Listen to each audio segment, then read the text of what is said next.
Now,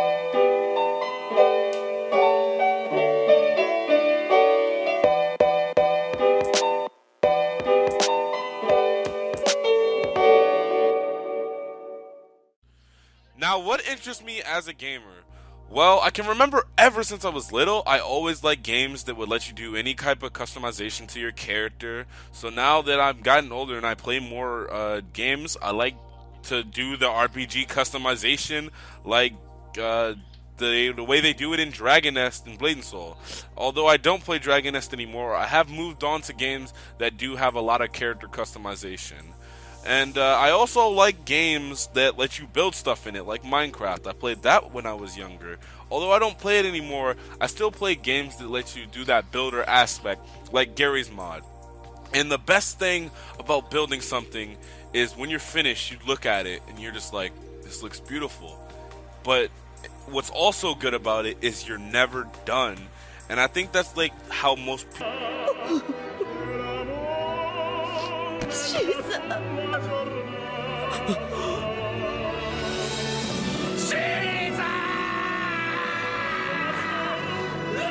people, and including me, can have fun in that regard. And now going back to the character customization, there's so many games out today that let you do all types of character customizations. Most games, or not even most games, just some games have character customization that will take you about a half hour just to make one character. Other games have less than 5 minutes to make a character. And then there's some games that don't let you customize your character at all. And these factors really determine how I play the game and if I want to play the game.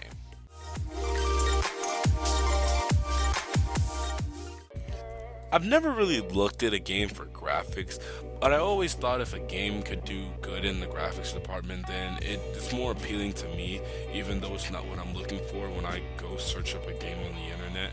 But it does add to the factor of me getting the game, but it won't add to the factor of me liking the game or not, because a game can have really bad graphics but it can do well in other areas. But that's just how I feel, and I'm pretty sure some of you feel like that also. But when the game does have good graphics, I like looking at the nice colors and the nice environment. It makes me want to hop into my computer and just see what it looks like in person. And if a game can immerse me with good graphics by making it look more lifelike and making me feel like I'm right next to the characters as I'm going on my quest, then it's really amazing to me. And I think if most game developers can do that nowadays, then they'll have very successful games. On the down low, I really like me some anime big titties, yeah, if you know what I mean. Yeah.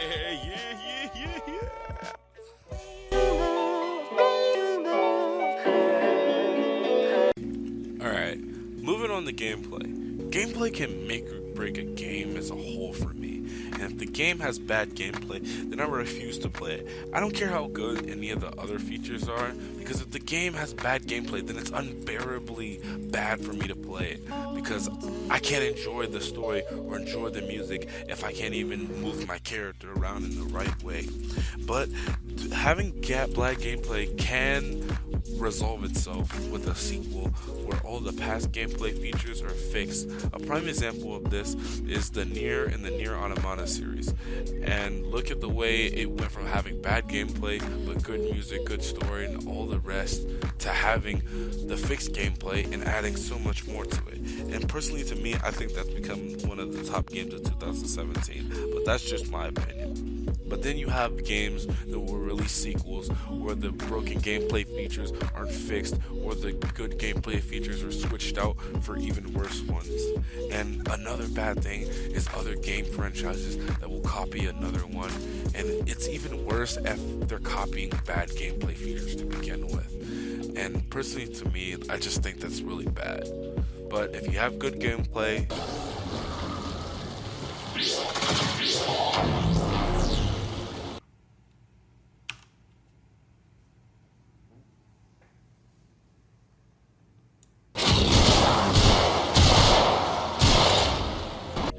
then you'll have a good game.